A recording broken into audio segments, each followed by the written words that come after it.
Hello and welcome to Agents of Nonprofit. My name is Alexander Lapa, and I'm here to speak with everyday superheroes helping nonprofits. Joining me today is Lindsay McGuire to talk about what it's like to be a board member, which is kind of like a extension or maybe a part two to the episode we had a couple weeks ago about building board members. So, Lindsay, very excited, happy to have you on the show. Yeah, super excited. This is a really big passion point of mine and something I love advocating for. So, very excited to talk about board membership today. Super. So, for people who are hearing you then for the first time, could you share your superhero origin story? Yeah, I guess if I would need to talk about what brought me into the nonprofit space, it would have to be my mom. So, growing up, my mother was a program manager at a local food bank. I was raised in St. Joseph, Missouri. And so, my first kind of interactions through nonprofits were through my mom. And so I would come and volunteer alongside her. She would bring me to work every now and again, and I would get to see the inner workings of that nonprofit. And she really kind of opened my eyes to not only the area of nonprofits, but just having that servant's heart and being very focused on giving back and serving your community. And I actually interned with them when I was in high school and did a year-long internship at that food bank. And I think that's kind of my origin story of how I got involved in nonprofits. And then as I've grown up, as I've developed and aged and progressed in my career, have found other ways to be involved and give back. And service has always been kind of a love language of mine, I guess I could say. And so I guess my origin story really is all thanks to my mom. It's kind of cheesy and cute, but that's kind of where I started out with. Service as a love language. That's awesome. That's sixth one, I imagine. Then I believe there's five. And then, in terms of being a board member, I'm curious to know how you guys started. How many nonprofits are you on the board already? Like, tell me a bit more about how that started and why it became such a passion for you. Yeah, again, I think it's just kind of rooted in how I was raised and the ideals kind of my mother and father put into me at a young age. But my first board position was actually with the American Advertising Federation in North Alabama. So I was their marketing and communications chair on their board for a little over a year, almost close to 2 years while I lived in Alabama. They're a nonprofit that represents the advertising and marketing industry. It was just very related to what I was doing. They were a very strong partner of the credit union that I worked at. And the credit union, anyone who's familiar with credit unions, they are very service and community focused and very much encourage their employees to give back through board service. So they kind of connected me with AAF of North Alabama. And that's how I got involved really in my first board position. Really great experience. I got to help kind of plan their addies and do a lot of their programming and a little bit of a different sector than the rest of my nonprofit work because it was very much like trade and industry based. But that's kind of my first experience of being a board member. And then at that same time was introduced to Make-A-Wish North Alabama, took a board seat on their young professional board, helped run their first pumpkin chunkin event, which was so much fun. And I actually finagled, he was my fiance at the time, now my husband, to also serve on that board with me, which was really, really a great experience and so cool to watch him do that alongside me. So I was on those two boards for the 2 years I was in Alabama. And then we relocated to Indianapolis it's crazy, 6 years ago now. And since I've been in Indianapolis, I have served on what used to be called Indiana Recycling Coalition. Now it's called Circular Indiana. Was part of their board for 3 years and also served 2 years on the board of Junior League of Indianapolis. While I was with Junior League, had a lot of great opportunities. I was part of their coalition that looked into changing our focus area, which we had the same focus area for about probably 6 or 8 years. And so worked very closely across board members, league members, sustainers to identify new focus area for our league to focus on for the next few years. Currently actually not active on a board right now because I am welcoming my second child, and just kind of as I rolled off of those two boards here, decided we're going to take a break, focus on family for a little bit, get through that newborn phase, because I was actually in conversations to join a board in this past August, September time. And then as I was thinking about it and realizing, like, whoo, girl, you're going to be like down in the doldrums with a newborn and healing from birth. And that's just not a good time to join another board. So I'm actually taking a pause for a bit. But once I'm kind of back up and running at full speed, there's probably two orgs that I'm thinking about to reach out to and hopefully join their boards as well. That is awesome. Yeah, it makes total sense as well, of course, to take a pause, focus on family. So good for you for doing that. Some people get so caught up in the whole idea of being of service that they prioritize that over other things. So I'm happy to see that you keep that balance between family and being of service. Yeah, it was kind of a hard decision to make because I am a yes person, but you are correct. Like, you really need to focus on your priorities, and sometimes other priorities will trump your need and desire to serve. They say, I don't know if it was from that movie Yes Man, but I think it was. The quote was, every great adventure begins with the word yes. So I like to say yes often as well, because it only leads to fun. Well, not only leads to fun things, but that's the only way it can lead to fun things. What would be a reason why someone should become a board member? Like, what is the main driving force for you? You kind of talked a bit about being of service, but is there a certain list or a certain um, thing that people can expect to receive or participate of or feel belonging of or to? Like, what would motivate, I guess is a real question I'm asking, someone to become a board member? Yeah, there are so many reasons, and I could talk about this for hours on end. So you might have to kind of shut me up on this, but there's just so many facets to why I encourage everyone, and I mean everyone, to serve on a board. I think first and foremost, it's a way to play in your passion areas that you might not be likely able to do maybe in your day-to-day career. So, for instance, if you love animals and you just love being around dogs or cats or exotic animals or whatever it might be, but maybe you don't work in an industry where you'd ever have that opportunity, volunteering, being a board member for a humane society is a great way to fill that open spot and that void and that passion area in a way that you won't be able to do in kind of your 9 to 5 or your 40-hour-a-week job or whatever it might be. So I think first and foremost, it's a great way to plug into your passions. And you'll find a lot of people who serve on boards are serving on boards for organizations that they are incredibly passionate about and have a connection to, whether because of their interests or because of what they've experienced themselves or something their family members have gone through. So, for instance, my father has gone through cancer twice now. And so maybe at some point in time, I might want to invest my time in a specific research, like cancer research organization that focuses on the cancers that he's overcome. So I think there's also a personal point of that where you can take your life experiences and find organizations that are making changes in those areas that are really valuable and important to you and your family and your friends and whatever might play into there.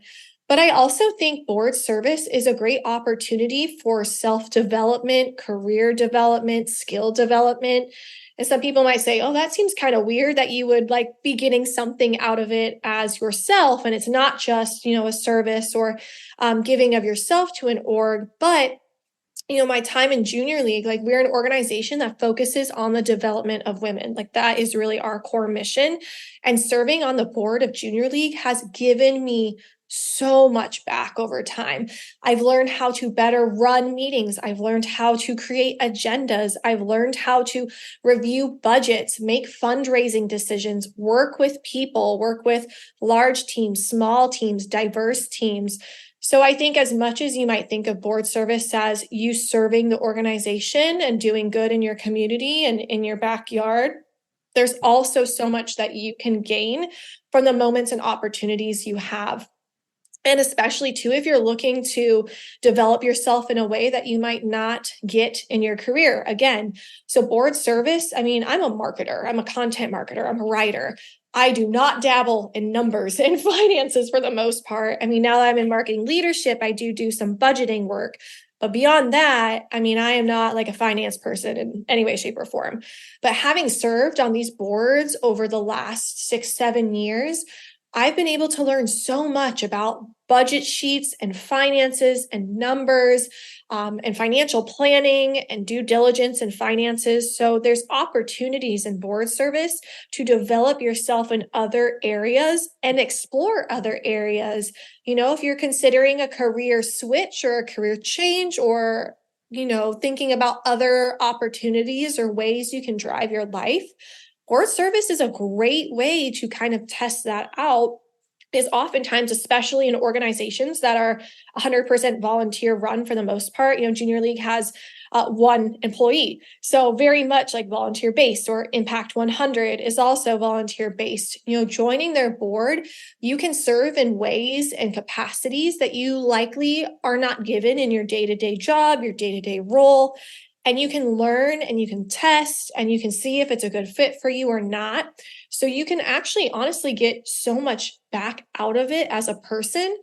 And I think it's also a great way to find your people. Like if you're passionate about sustainability and helping, reserve our natural resources, joining an organization focused on that and serving their board will connect you to so many other people who are incredibly passionate about the same thing and are likely to speak your language and understand why you're passionate and why you do the things you do. And you just build a community, and then you can then bring people into that community as well. So there's a lot of magic that happens. So I got 4 main ways: a way to play in your passion project, connection, interest, things that are important to you, self-development, and then finding your people. Awesome list. And I'm very grateful for your father, because I lost my grandmother, and it was the second time the cancer came that took her. So congratulations to your father, and for being able to get past that second time. Thank you. Yeah, it's a sensitive topic for me too. So I'm just gonna keep talking. I feel you. I understand. So you mentioned volunteering. So and I'm pretty sure I know the answer to this question, but I want to make sure it's clear. Serving as a board member, it is a volunteering, right? There is no payment, at least directly from the nonprofit, of any capacity. I don't know if I've even heard of one, but I want to make sure that it's clear that this is a volunteering type of position. It's a give and take, but there's no financial incentives or reasons to become a board member. Oh, yes, 100%. So very different than if you were on the board for, a software company. I come from SaaS and software. So very, very different than serving as a board member or advisor for a for-profit company. So in nonprofit board service, actually, usually you are making an investment in the organization as a board member. So one thing grantees look for in grant applications is actually financial backing of the board. So if you don't have 100% backing of your board from a financial standpoint, as far as board members donating to your organization, that's actually a very poor reflection of an organization when they're seeking grants. So as a board member, oftentimes when you're talking with an organization about becoming a board member, it's likely that they either have a certain level that they expect board members to donate to. A lot of times it can be, whether you donate it yourself, you do a fundraiser to help try to raise funds to that level. Sometimes there will be a give and a get. So you'll be expected to give X amount of money, but then you'll also be expected to get and fundraise an X amount of money. So it's actually kind of the reverse, where you are expected to bring funds into the org. And no, board members are not, allowed to financially gain from their service or from what they're doing as a board member. And there are also strict stipulations around your business interactions and how that interplays with the organization, especially if you're doing any granting of money to orgs, things like that. Conflicts of interest are very, very important to make known and to excuse yourself when necessary, and not having that cloud your decision making as a board member. But yes, you are correct. No financial gains. If anything, you are not losing money, but you are investing money in that organization as a board member. And reading between the lines, it sounds like it's important to read what is expected of you as a board member. So before you agree to become a board member, make sure are you expected, how much are you expecting to either donate yourself, like you said, or get from other people in terms of fundraising, and any other commitments that are required of you, whether it be financial or time or expertise or X, right? There's obviously going to be or should be a list, a criteria, a filter, a requirements that each board member needs to fill and agree to before they become a board member. Yes, that is crucial in when you're trying to decide whether you have the time and capacity and funds and ability to serve as a board member, because it is a very, very serious volunteer position. A lot goes into being a board member, and organizations should be able to provide you kind of like a board expectations list or a board matrix or a board contract or whatever kind of format they want to share that with you. But it should stipulate, you have to attend this many meetings per year. Your board term is X amount of years. You are expected to not only be at board meetings, but involved in one committee, and that looks like this. And your expected time investment per month is this, and your financial investment that we want to see from you is this. So when you are considering board service, those things should all be very clear from the organization. And if they're not, don't be afraid to ask questions, because that's something that they will need to develop and create over time to be able to have strong board recruitment. Because for any board, you're going to be losing, it depends on the size of your board, of course, but you're going to be losing multiple board members every year or every few years. And so you need a very strong board recruitment strategy, which includes the clarity around what it even means to be of service to your board. So yes, when you're considering joining an org's board, always be very crystal clear on what their expectations of you are and know if you can fulfill those or not. And if you can't fulfill them 100%, have that conversation around if it's feasible or not, because the last thing you want to do is take a board spot and not deliver as a board member when someone else was likely probably thinking or considering it and wasn't able to fulfill that spot because it was filled already. So just be very, very cognizant of what's expected of you and if you can actually deliver on those expectations as well. It also sounds like, I kind of already know the answer to this, but when you're being chosen to be eligible, or at least being chosen to be a board member, the nonprofit is most likely seeking you based on either who you are and your ability to do fundraising, or a certain skill set that you have that's unique to you.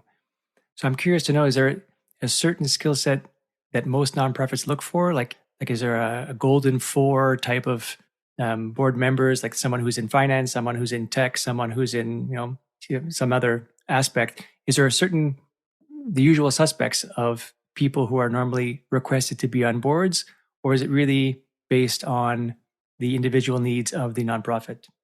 Yeah, I mean, it definitely always comes down to a nonprofit's individual needs, and especially to considering what resources they have staff wise and where their gaps are staff wise. The needs of a board of an organization that's all volunteer led or has, under 10 employees is going to look vastly different than the needs of a nonprofit that has 100 plus employees and, a larger board size. So those all play roles and considerations into those. But I will say there are probably, three high demand areas that nonprofits almost always need as far as like board members.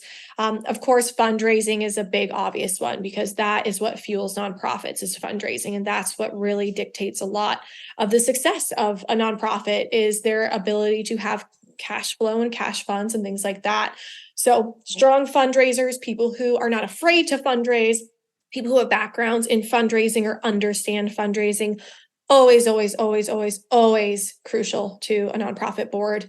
Another one will be people who have backgrounds in finance. So, the treasury spot is usually a harder one to fill on a board, and it is an executive position on a board. And so most likely these orgs are going to be looking for anyone who has a background in finances or accounting or budgeting or spreadsheets and numbers and data analysis, because those things are so incredibly important for your budgeting and your strategic planning and your grants and all those things that cycle into, how your funding's looking, how you're using your funding, how you're planning your funding, and all those things. And then the third area I would say is marketing, especially for And then the third most sought after kind of board member skill set, I would say, is marketing. This is especially true for smaller organizations that likely don't have a full-time marketer, or their full-time marketer is swamped by so many things and wearing so many hats. So marketers are super, super crucial to nonprofit boards and really in demand. And I will say one issue I've seen over time with nonprofits is they try to find marketers to serve the marketing role on their board, which is great because obviously those people have the skill set, the experience, the knowledge. But a lot of time marketers are incredibly burnt out and they don't necessarily maybe want to serve in a marketing role on the board. They want to do something different or more diverse or just not be in their kind of like work head necessarily through that board service. And even myself, I have a rule that I will only serve one nonprofit at a time in a marketing capacity, whether from a council perspective or a board perspective. So think that's one area that's really hard is to find people who have marketing skills and are able and willing to fulfill that from a board level. And then beyond just like the skill sets, there's actually three areas, I guess I would say, that are also very, very important for boards to be thinking about. So first is having representation of the audience you're serving at the board level. So many nonprofits fail here. And there's a lot that goes into why they fail here. And that's probably a whole nother discussion. But if you don't have representation of who you're serving on your board, then you're already behind and at fault because you're not having that perspective at the table at your board discussions. And if you're making decisions around how you're serving your population or your demographic or your audience, and they're not represented at the table, I mean, that's like so unfair in so many ways. And it's not going to serve you well, and it's not going to serve your population well. So being sure that you have people who are representative of who your organization is serving at that board level is crucial to success and to building out programming that makes sense and making the right decisions for who you are serving in your community. The second area is diversity of age. If you look at boards, a lot of them are going to be very, very similar across the ages of those serving. And granted, if you have a larger board, this is going to be less of an issue because you have more seats and you usually have more age diversity. But on smaller boards, a lot of the times you might find maybe a 5 or 10 year kind of age range sometimes. And that's going to narrow your scope of your thinking and your innovation and your perspectives and what you're bringing to the table and the diversity of thought there. And so I always encourage nonprofits and also people who are thinking about, serving a board, like you need to be aware of those things and you need to have the whole gamut. And especially, some boards skew very much older because those people have more time to give. Usually they have more time to serve. They're more flexible and available. But if you don't have those younger board members, you're going to get caught up in some very much and this is across any similarities. If you have too much of one thing, but you fall into groupthink and you don't have people challenging you or questioning if this is the right way to do it or the right way to think about it or the right approach and strategy. So always thinking about the age diversity on your board is so important as well. And don't think because you're young that you can't bring value. I mean, some of the best board members I've ever met have been young board members. And I think more organizations are seeing the value of even creating a young professional board or one that is more youth aligned, youth serving. And then the third area of that is also the diversity of your board. That's also something that is becoming more and more important to grantors when you're applying for grants is what's the diversity and makeup of your board, both as far as the ratio of men to women, the ratio of the different ethnicities, and then also, if you provide this data, your sexual orientation and that representation as well. And then again, going to that first point, how is that diversity of your demographic you're serving represented in your boardroom? And this is one where we need to make a substantial amount of progress in across all those areas. But that's another thing to think about too. There's so many gaps in the diversity of boards. And when you look at some boards, they all look kind of like different representations of the same person. And so that is one thing to keep in mind too of how diverse is your board? Where are your gaps? and being very strategic in filling those as well. Wow, that's a lot of great information. There's a lot of different threads that I could pull on here, but there's two of them that caught my attention most. I'll do it in order. The first one was about marketing, how you talked about it's hard. Sometimes it's hard to find someone who's marketing because typically those are people who are already doing marketing as a day job. And it kind of reminds me of a situation where if you're a chef, for example, in a restaurant, you might not be likely or interested in cooking at home because you do it all day as your day job. And it seemed to be a similar analogy where if this is what you're doing, if your marketing is what you're doing during your day job, how much energy, how much output can you actually produce volunteering as a nonprofit? And it sounds like that is just something that is real and is concerning, and making sure that the person who is committing to becoming the marketing board member is ready to give in those hours and do the work, even though they may be doing it during the day. Would you say that's fair? Oh, yes, that's a great interpretation and kind of roundup of that because I mean, I'm a living, breathing example of that. Like I said, I will only serve one org at a time in a marketing capacity because I know how much more I can add on to what I do on a full-time basis. And I know my limits and when my quality will begin to err and fall down the rabbit hole and diminish. So it's just knowing that and also being cognizant of that when you are doing your board recruitment and not being maybe, I don't know if alarmed is the right answer, but just not being surprised, I guess, if you're approaching marketers for marketing roles and you're getting a lot of no's because it's probably exactly what you said. Mm. The second thread was we're talking about youth. So when you talk about younger or youth members on the board, I'm curious to know if you can give me an actual range. Are we talking about teens, 20s, 30s? What age category are we talking about when you say youth? Yeah, it depends on your organization for sure and who you're serving, what programs you're running, what's your area of expertise and service. But I mean, I would say the full gamut, honestly. And again, it all depends on your org and what services you're providing, who you're serving, things like that. But I think a lot of nonprofits, especially ones that are more focused on youth services and children and youth under 18, are seeing the value of, like I said, bringing that demographic into either their board or a youth board or a youth council or some way having them have a seat at the table and a voice at the table.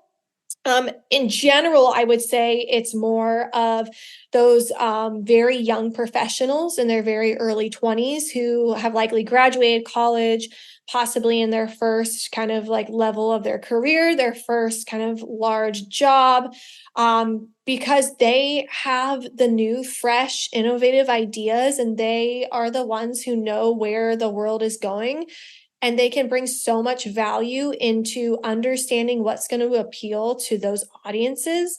Because what a lot of nonprofits face, especially if they're older orgs who've been well established for a long time, you probably have an aging donor base. And the fight is to continually figure out ways to bring in the newer, younger donor bases and not only bring them in, but retain them and make them feel like your organization understands them, you can serve them in ways that make sense to them. And so if you don't have those young professionals and those young people at the table, you're never going to know what is going to appeal to that demographic. And you're likely going to be very hurt in that arm of your fundraising. So I think there's a lot of orgs who have seen this play out where you just skew to a very certain age or a certain demographic. And because those people aren't well represented, you just keep wondering, like, oh, why can't we break into this segment or this market or this age group? Well, it's because you have no one with that voice at the table and you don't have anyone guiding the decisions you're making, and what you're doing probably isn't appealing to them. So having those young voices, those young people represented, and again, it depends on your org and what you're doing and what your focus is on, but having them come into your organization and have that, seat at the table, that voice at the table, that can only help you in the long term because then you'll be able to figure out strategies to pull those people closer into your org, appeal to them, and maintain them long term. And then once you're on a board, once you are a board member, typically how long is the commitment? Is it, a short-term lifetime commitment, or is there usually a certain duration that's in mind? I guess it's part of the contract that kind of every year you get renewed. But even if it is a renewal every year, like, is it normal? Normal, of course, is in quotes, but is it normal to have people who are on boards for a couple of years or 10, 20, 30 years? Like, I'm just curious to know from the perspective of a board member, making sure you know what you're getting yourself into as becoming a board member. What is your runway in terms of length of being a board member? Yeah, that's a great question. It will vary from org to org, but I would say the average board term is going to be 2 to 3 years. So as a board member, your term that you sign up for will be on average 2 to 3 years. And like I said, this will vary across orgs. And there's a lot of discrepancies across the map. But I would say on average, that's usually what you'll see. It's a 2 to 3 year term. Oftentimes you'll be able to re-up to a 2 or 3 term limit. Highly recommend having term limits. If you don't have term limits at your organization, then you're going to fall victim to people being around for much longer than it's going to be a service to your organization. Because then again, you're falling into probably those pitfalls of groupthink or not bringing in fresh new perspectives, not bringing in people with new perspectives, people who might get settled in doing things the way they've always been done. And this usually happens when people have been board members for like a decade plus. But usually you'll find orgs will have term limits or they'll have certain rules around, okay, you can serve 2 limits, but then you have to roll off and then you could possibly come back in X amount of time or something like that. And there are some organizations that have like, I'm going to say this wrong, emeritus status, which, if you serve for a certain amount of time, then you're considered almost like an advisor to the board. You're not necessarily a board member or a full-fledged member. And the stipulations on what that might entail will differ. But that also is an opportunity sometimes for people who want to serve longer or have served longer. And then depending on the organization and their structure for how they are going to sequence their leadership, sometimes certain positions will have certain stipulations on their terms. For instance, some organizations might have a very specific path to president-elect, president, and then past president. So that might also change your time investment of how long you're serving the organization. I know sometimes past president positions are 1 year, sometimes they're 2 years, sometimes they're built more like an emeritus status. So it'll change from org to org, but generally when you sign up to be a board member, it's going to be a 2 to 3 year service commitment. You'll have a certain amount of money you'll have to either donate or fundraise for per year of your board commitment. And then there will be certain stipulations of, you need to serve on this committee or you need to run this event. For instance, like Junior League, our largest fundraiser of the year is called Holiday Mart, and we always run it in November. And if you serve on the board, you're expected to serve a certain amount of hours of volunteering during that Holiday Mart week. So there'll be other things that are very unique to your org of like what's expected as far as your time commitment. But I'd say usually it's a 2 to 3 year commitment for a single term. Usually you can do at least 2 terms if you would like. Yeah, that makes sense. Fresh meat, fresh blood. I don't know. These are bad expressions, but I mean, the idea is new ideas. You always want to keep things new ideas, fresh, new energy to be able to keep things flowing. Because I agree, it can be very easy to flow into groupthink and to forget about new possibilities and keeping up with new technology, for example. Yeah, it's kind of like how I think commonly people might be like, why do we have people who are, senators for 40 plus years? Like that same kind of idea of like, Right. why have these people been in office for, 50 years, whatever craziness it is. So very relative to that of, at some point that becomes more hurtful than helpful, I think. Agreed. And then I think it was an important thing to call out as well is once you are a board member, you then represent that nonprofit. Like your actions all the time, all day, anytime you're in public, your actions can impact the perception of the nonprofit itself. So you all of a sudden have to be more of a what's the word? Not even a diplomat, but you're kind of a diplomat for that nonprofit.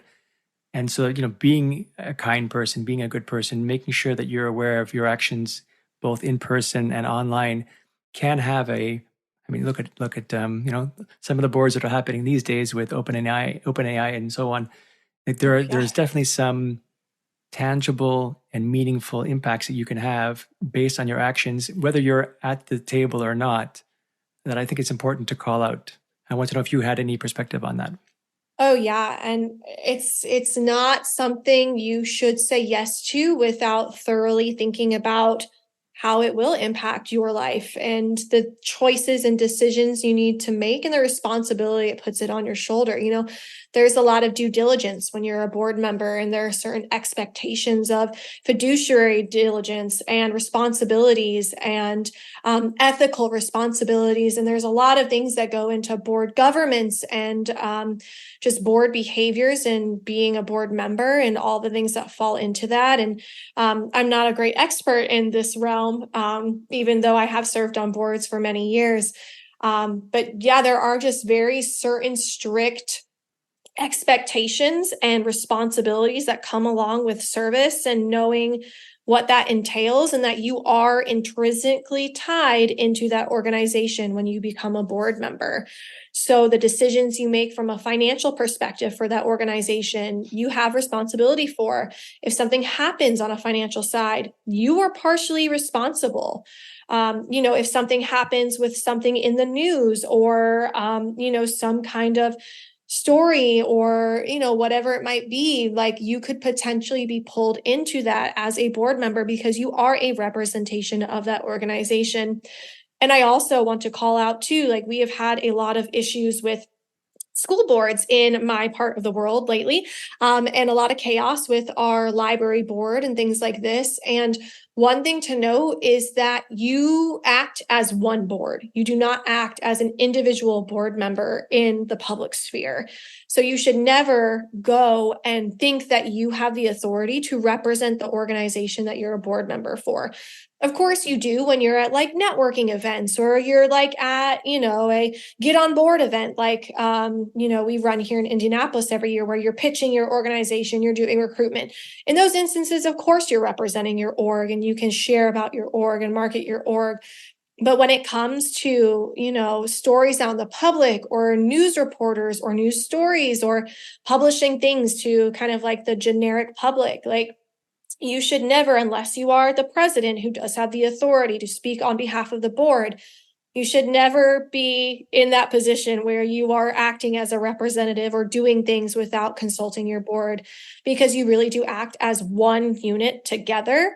And things become very hairy and can get very difficult and very things can happen if you go outside of that realm. So just be very careful about where you position yourself when and things like that, and being aware of who has the responsibility and authority to do that.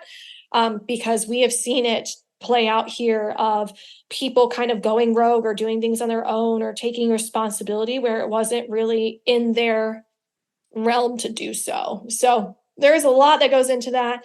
There's a lot more. If you're looking for a resource on these things, Kim Donahue is a great one. She owns a consulting company here in Indianapolis, and she is a wealth of knowledge about the responsibilities and due diligence that comes with being a board member and what to consider in that realm. So highly recommend finding her on LinkedIn or finding her on Google and looking at her stuff, because she knows a depth of information in this realm. Awesome. And being a tech guy, I was a bit disappointed to hear that nothing to do with technology has been listed in terms of board members. But I'm curious to know, is there any element of tech that a board member could use or leverage or influence? I'm not even sure the right word, but is there any tech element to this? Is this really just a sit down conversation, add your input, add your advices, do the fundraising, do the marketing? But is there any general tech? I don't know, I'm thinking like a CRM perhaps, but any other tech could be useful as well. AI maybe these days that would help a board member be better, contribute more, or be more beneficial to the nonprofit.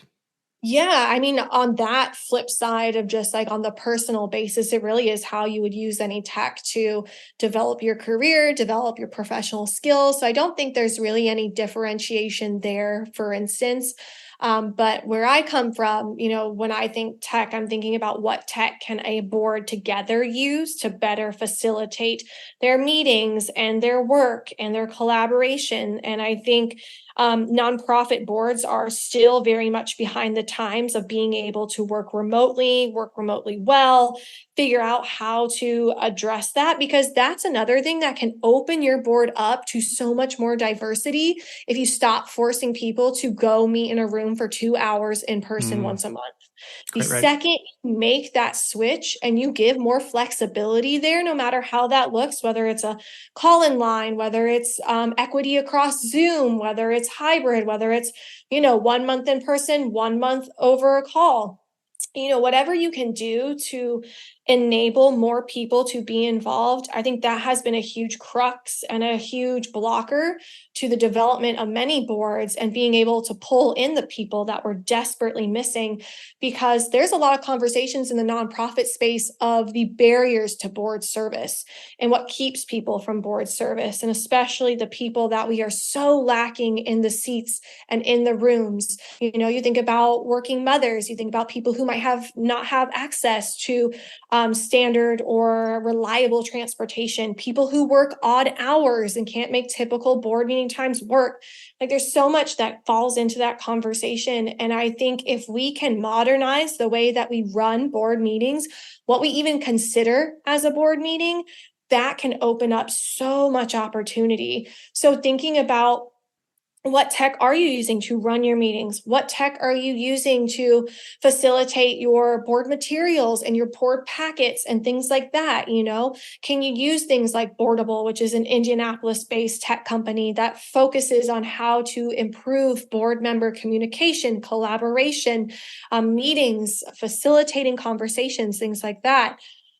This is more probably on the actual org side, but you mentioned like CRM, things like that. Well, can you purchase a tool like Bloomerang, which is also like CRM for nonprofits and being able to have insight into donor data, things like that. But I think that is a huge area that nonprofit boards need to address, is what technology are we bringing in to make our organizations and our boardrooms more accessible, more feasible, more efficient, more effective.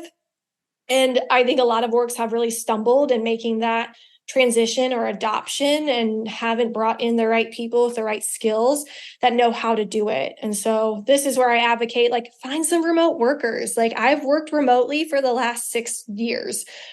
So there are people out there who know how to make this work, know how to make it equitable, know how to make it work across people and areas and things like that. And so I think that's a big gap when you bring technology in the conversation, is how do we find ways to use technology to open up doors for people who may not have ever had doors open before when it comes to board service? I love the shout outs, the referrals to local business in Indiana. That's lovely. Awesome to hear it. I'm curious then, looking forward, I remember there was a conversation we had about certain tolls that were being taken. I believe it was about nonprofits, but it could be about the board members. And I'm curious to know, just in general, what kind of trends do you see related to being a board member and board members in general in the near future?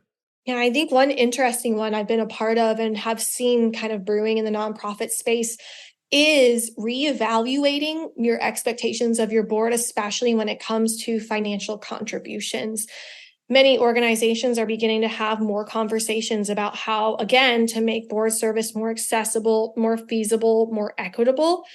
And a lot of times that expected donation or expected give get can be a barrier, especially in times like we're living in now, where inflation is through the roof, mortgage rates are through the roof, the percentages on getting a loan are through the roof.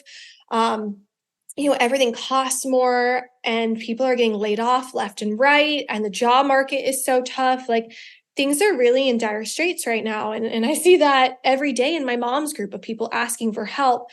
And so I think a lot of nonprofits are beginning to wonder, like, is this structured? I expect you to donate $500, $1,000 to that, whatever amount it is. is this the right structure? Is that expectation actually harming you in the long run because you are essentially, saying no to a lot of people because there might be people out there who cannot make that level of contribution, but their contributions in every other way might far out exceed that monetary value that you're expecting them to bring. So there's a lot of conversations in the space about readdressing kind of like your board expectation of a financial donation or things like that. And one thing I've seen really great of a past org do is the expectation isn't a monetary amount, it isn't set, but the only thing that they stipulate is we must be within your top three, nonprofit financial investments of the year. And I think that was a very interesting and feasible way to approach that because, you're still stating like we should be of a significance in your life and we should still be receiving some kind of monetary donation, but they don't stipulate what that means. And a large donation for someone can mean vastly different things across people, right? Like a large donation to me could mean $100. And that's not necessarily a bad thing if that's all I can give, if I'm willing to give the time and the effort and the due diligence to serve on a board. So I think that's one conversation a lot of orgs are having is figuring out how they approach that financial part of being a board member and what the expectation is. And I will say again, all of your board members should at least donate $1. Like you have to have full board participation in your giving. It doesn't matter how much, but again, every board member should be expected to donate. Again, at what level?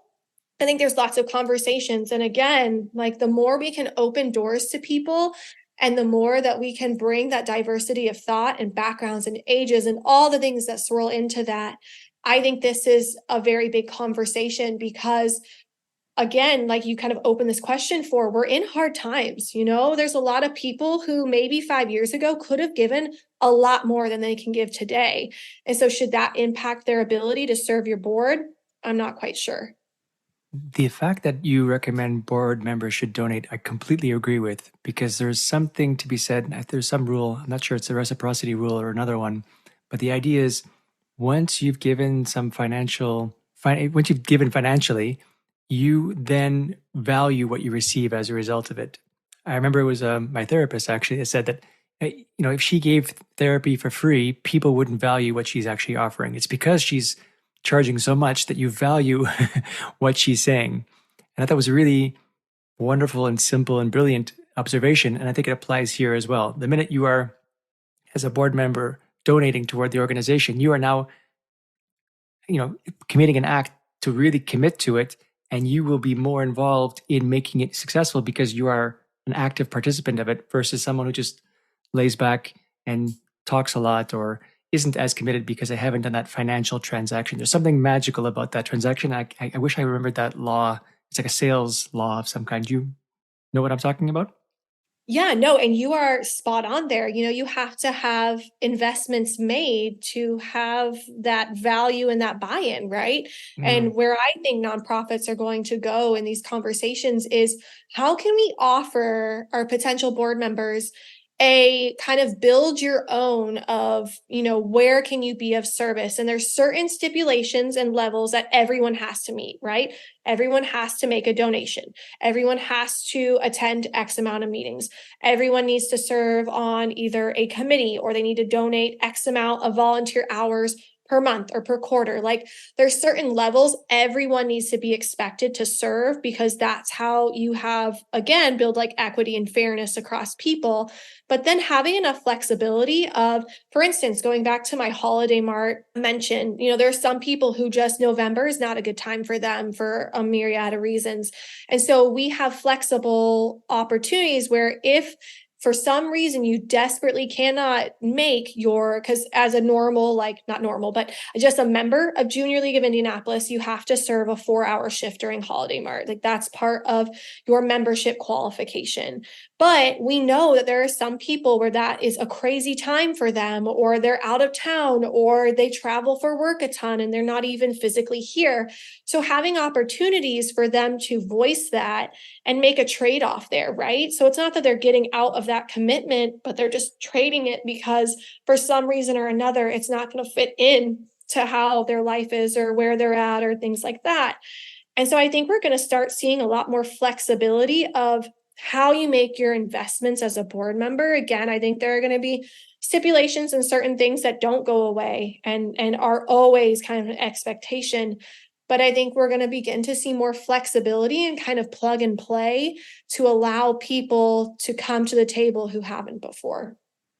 This has been awesome. There's a lot of great insight, a lot of great information, but I imagine there'll be some people, some listeners who will have some follow-up questions. So I'm curious if you could share with them your information so they can get in touch with you if they do have some questions. Yeah, the easiest way to get in communication with me is to connect with me on LinkedIn. That's kind of my professional network of choice.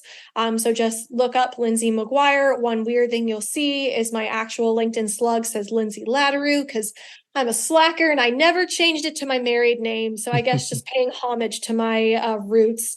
But yes, happy to connect with anyone over on LinkedIn. Feel free to DM me. One thing I love to do for people as far as nonprofit service is reach out to me and I can kind of guide you in what organizations might be a great fit for you, dependent upon your location, your passion areas, where you want to serve.